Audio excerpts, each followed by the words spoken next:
all the provisions of this law. Good evening, everyone. If we could please rise for the Pledge of Allegiance.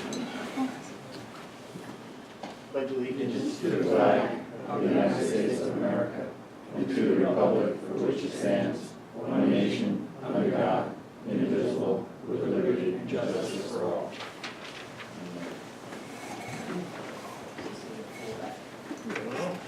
Good evening, everyone. Welcome to Village of Washingtonville March 5th work session.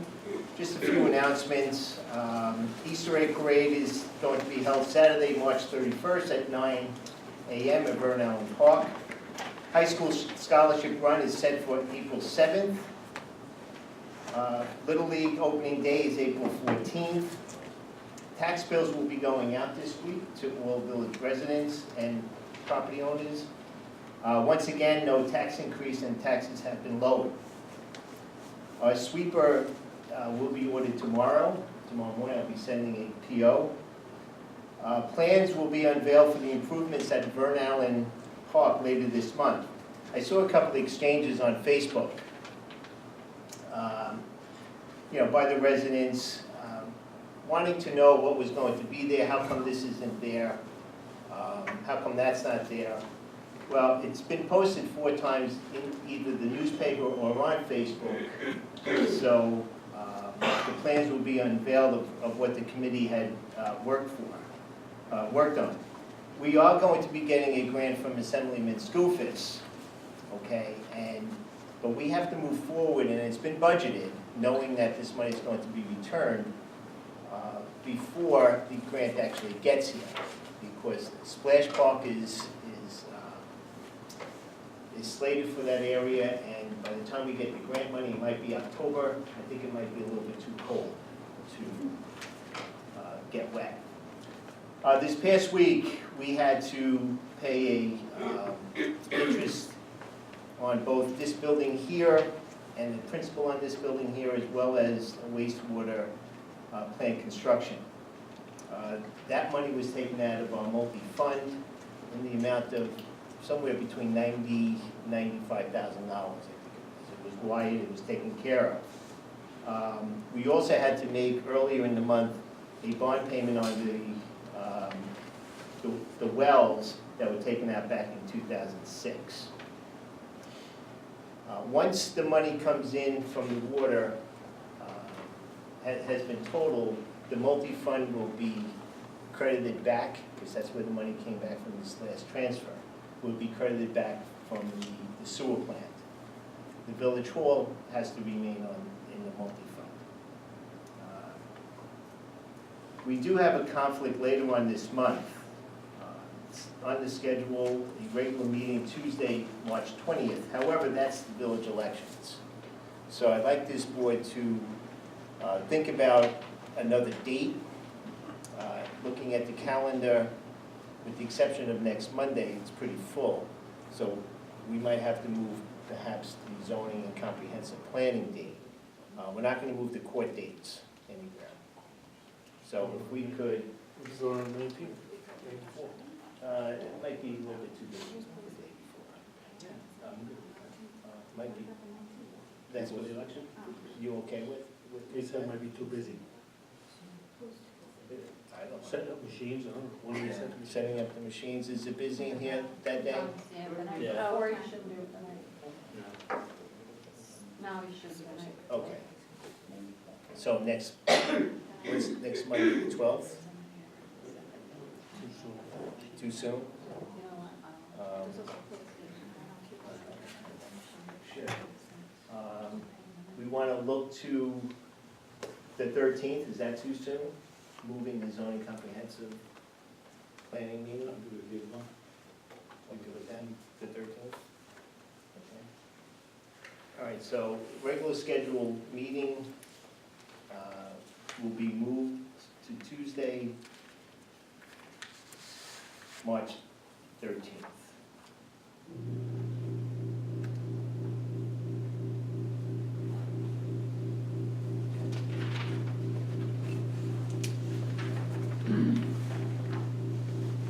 Anybody have any announcements? Okay. Okay, public hearing, the continuation of the solar energy. This meeting was opened last meeting, which was February 21st. Thank you. 20th. Thank you.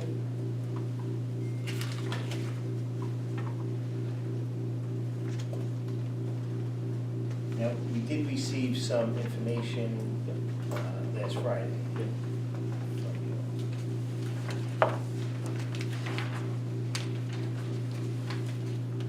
Does anyone want to comment on,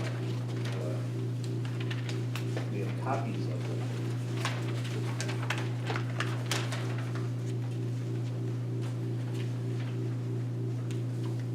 First comment that came in was regarding fencing for National Electric Code, enclosure of the electrical installations. Installations of this voltage require a minimum height of 7 feet.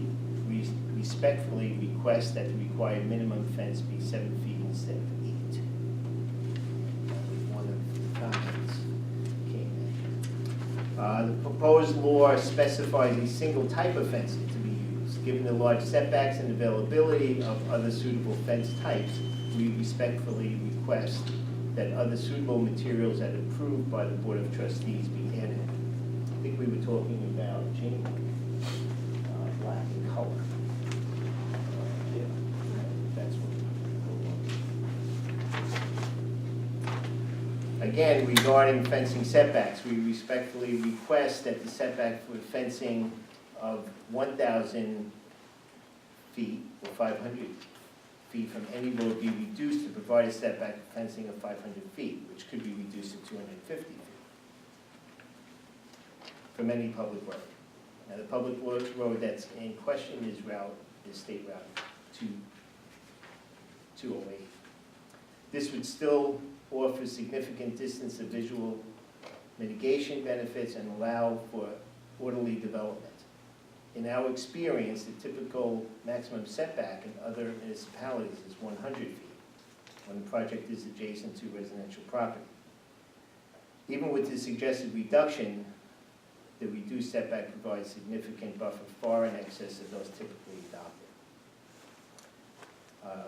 Comment number 4, regarding percentage of parcel of property permitted for use as a solar farm or solar power plant. This is in incongruity with regard to 60-acre minimum parcel size limitation in section 175-91.3F. And the 15% solar use limitation of 175-91. A maximum of 20-acre solar farm on a minimum of 60-acre parcel amounts to 34% partial coverage. We respectfully submit the limitation of 15% be increased to at least 34% to align with provision B, allowing a 20-acre solar farm on a 60-acre parcel. And comment number 5, regarding aggregation of parcels.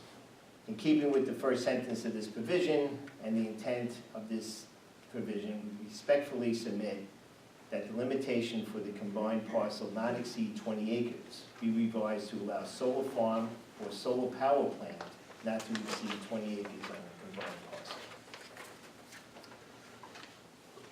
These comments were verbally discussed at the public hearing on February 20th. We appreciate the village's efforts in working towards the adoption of the proposed solar law.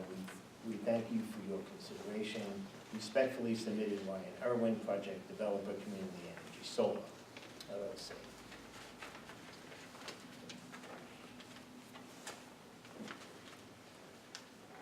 Questions? We still have questions. Do you have any more questions? Any more? Yeah, I guess just one thing we realized in terms of the first comment we made here. I mean, 8 feet would work fine.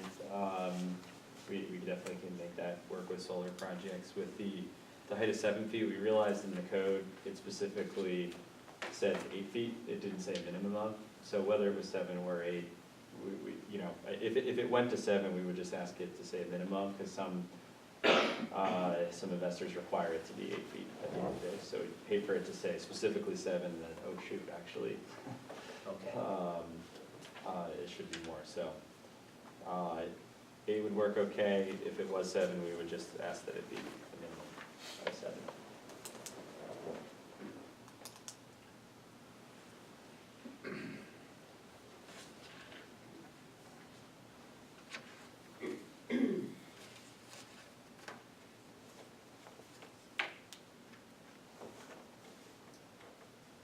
And as far as the chain link, the black, Yeah, that definitely works as well. We've just noted that in some communities, there's another option, which would be like an ag style or almost like a deer fence.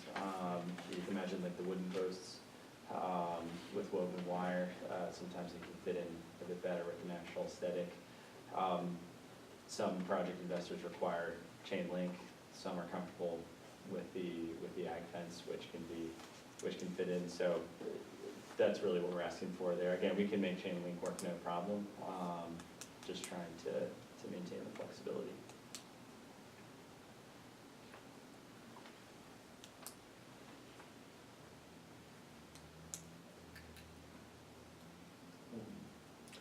you happy with the chain link or? I have no problem with the fence, that's. Huh? Okay.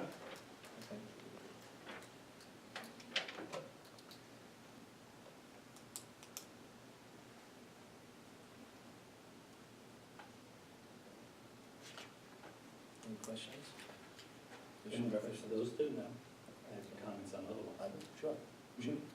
Just that my comment is in reference to the fourth suggestion, in reference to the 60-acre minimum parcel, which is stated, and the 15% solar use versus the 34% that was suggested.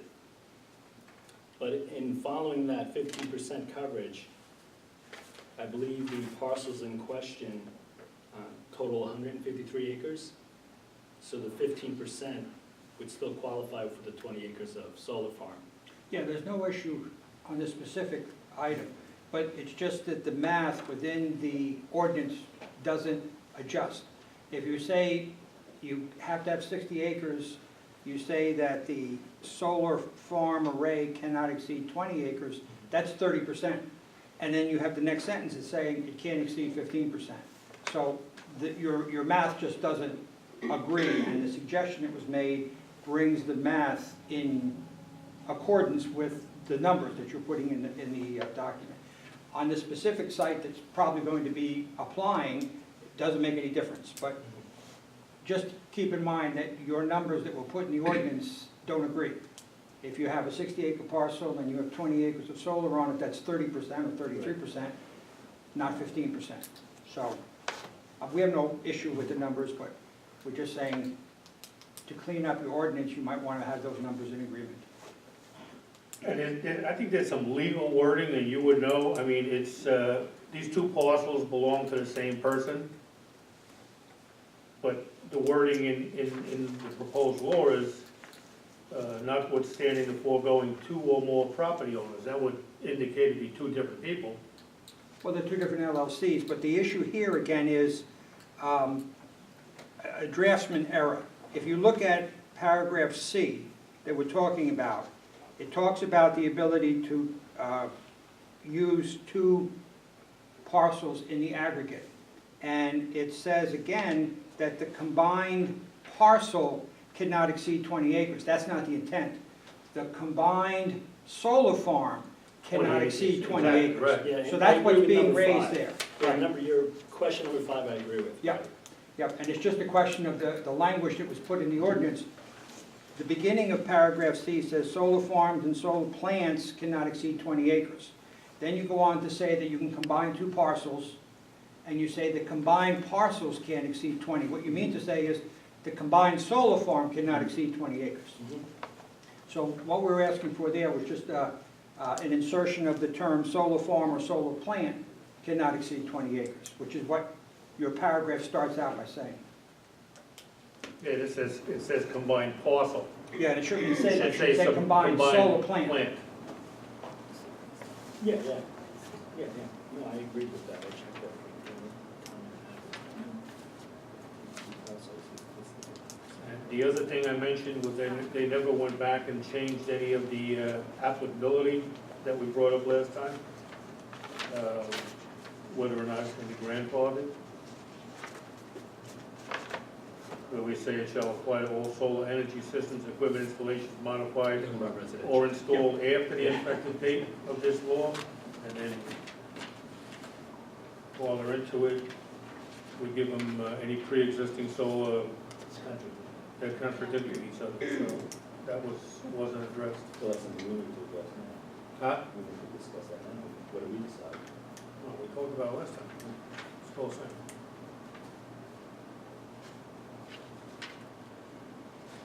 We want to grandfather,